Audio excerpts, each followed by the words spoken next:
All right. Hello. How's everyone doing? Okay, a couple things you might hear me in some of these videos say, in class last night we did this. That's because sometimes these classes are hybrids where we meet a little bit. Other times like yours we don't, so get over it. Figure it out. Hey, how's everybody doing? Okay. If you've never had my class before or anything, I'd like to start off with a few things that are quite funny. Little memes. I like this one. I'd like to talk to you about Jesus, and these are church mice. And if you like dogs, we love dogs, all right? Dogs do this. I thought you were never coming home, so I panicked. And then lastly, these guys here, I've never given up on this. This is Gary Larson. He's a guy from the 70s and 80s. Made a cartoon called The Far Side. And I'm going to introduce one of these each time and see how it goes. Either you love it or you'll roll your eyes. But here's the real reason dinosaurs became extinct. Smoking behind the trees. All right, renewal, reform, and state building in Europe. Here we go. Let's get this through. These lectures will go fast. I will admit that. I will talk fast. But hey, you know what? You can watch them over and over because I do keep them at 15 minutes because that's the free version of this program that I use.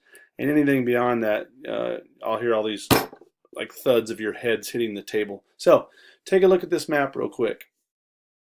What do you see here? Pretty clear. Does Europe look like this today? Not even close, right? And I'll point this out to you. In class we would flesh all this out, but in online classes we just don't have time. So as you can see, most of these places are empires, yeah? Some countries are there, but the idea of nation statehoods just being built, some would argue it's still not even built until after the American and the French revolutions, but they're empires, okay? Lithuania, you see that, but you see the Russian Empire over there. You see the Spanish Empire, the Portuguese Empire, the French Empire, the Holy Roman Empire. Holy Roman Empire, Batman. Holy strawberries, we're in a jam. Yeah, that's how that one goes. Holy strawberries, we're in a jam. Hey, let me ask you real quick, because everyone's already bored and tired. What is it called when Batman leaves the church? It's a Christian Bale, okay? Look that one up, yeah. What do you call someone who speaks three languages? Trilingual, two languages, bilingual. What do you call someone who speaks one language? An American. All right, and finally, last, let's say does this mouse work? I don't know if you can see this or not.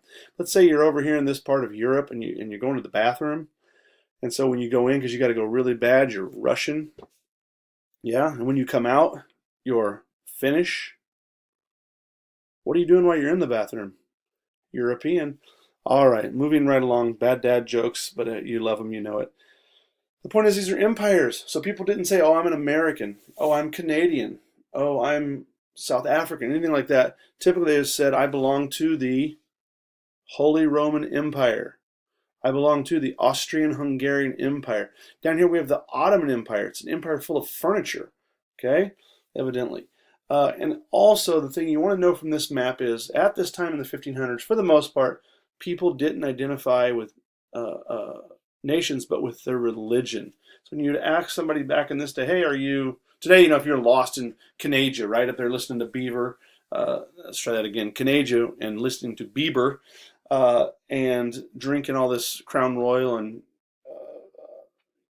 what are they famous for? Maple syrup. Someone said, "Who are you?" You'd say, "I'm an American. I'm an American. I need to be, back to America." But back then, people typically wouldn't have been in it. They would have said, "I am a Catholic or a Christian." Okay, because there's the other big thing. This is probably going to break down into two lectures. That's all I can tell you right now. A part one and a part two, because there's a lot of information here. Or I'm a Muslim down in the Ottoman Empire, right? Ottoman Empire is in the Muslim empires at the time. So religion is more of it, what you based yourself off of. Whereas now it's more nation states or nationalism, the big N word, right? Nationalism. I am an American or whatever. So in a word, here goes. Without going in, if you've taken World Civ 1, you might be a little bit set, but a lot of times you hear this today. Most people, I would argue, even Americans, have no idea the difference between a Protestant and a Catholic. So back to World Civ 1 real quick is once the first Christian church is started, it's a little hard to explain and it's quite complex, but it's called the Great Commission, and Jesus he tells his disciples and apostles to set up churches, and they are just Christian churches. That's all I can tell you. I don't like to use the word Church of Christ because that is a Protestant sect today. People are like, oh, I know what the Church of Christ is. No. They're just of what the Romans called this new Jewish cult of Christianity. Okay, you got to remember, Judaism comes first, the three Abrahamic religions. Christianity comes second, and Islam comes third, and they're all three part of this one religion of Judaism. They come from the same religion. And the point is, he tells them to go, when he founds them, all in the area of the five corners of the earth. One's in Jerusalem, one's in Alexandria, one is in Constantinople, one is in Rome, and the other is in, I had it until I looked at the map, Armenia, around that area, Antioch. And those are the five churches. Everybody got it? And they're not Catholic, they're not Protestant, they're not anything. They're just Christian churches of this new guy called Jesus Cristo. That's what we call him. Okay? Everybody follow? And so this is, remember, we have that split in time. Yeah, I usually spend a little bit of time doing that, but in an online class, there's just not a lot of time of why do we start the world? Why do we say, oh, it's used to be AD and BC. You guys should know this, right? Of a timeline, and it becomes BCE and CE, as you can see on the map here. Well, why do we split that time at 0? Is that how it always was? Everyone on the left side of the line, Alexander the Great, Confucius, all these people, they were like waiting to like go down to 0. Does everybody understand? Like, oh, we're almost to 0. Oh, now we're starting up the other side to go into positive 100, 200. It didn't work that way. It wasn't until the 700s or 800s that some Christian monks decided, hey, you know what? We need to split time. There's an event in the world that is just the most dramatic event ever, and it changed time in the world. And they say it's the birth of Christ. And that's where they set it at 0. Forget if it's right or how far off it is by a few years. It doesn't matter. So stop and think about that for a while.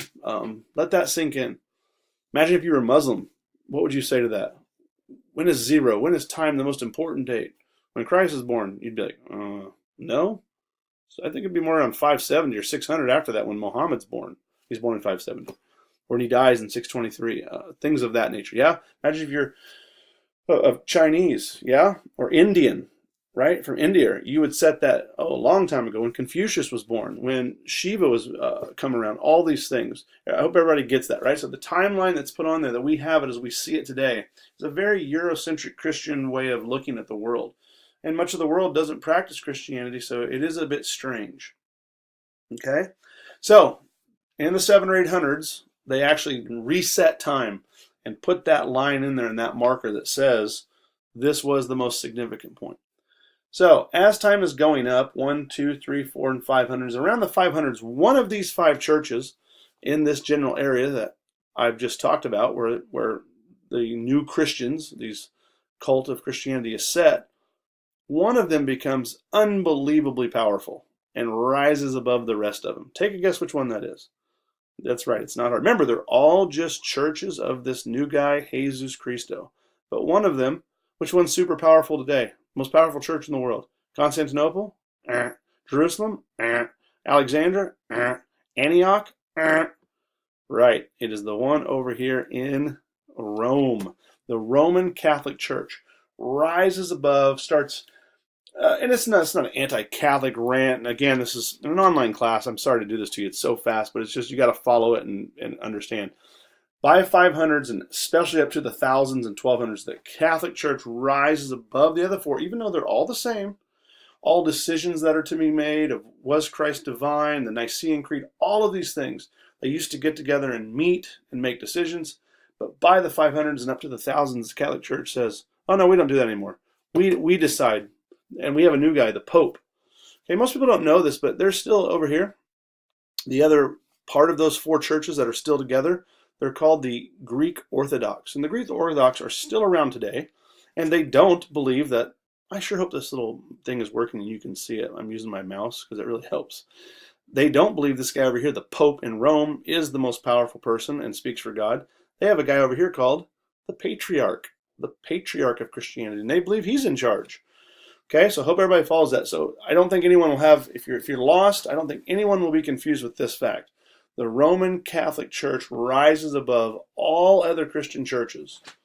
Okay, remember there are no Protestants at this time in 1500, none. Keep that in mind. And they rise all the way above that. Yeah, and they say we are the most powerful. And they actually have a schism, which is just a fun word to say. A schism. I got a schism in my back. You know.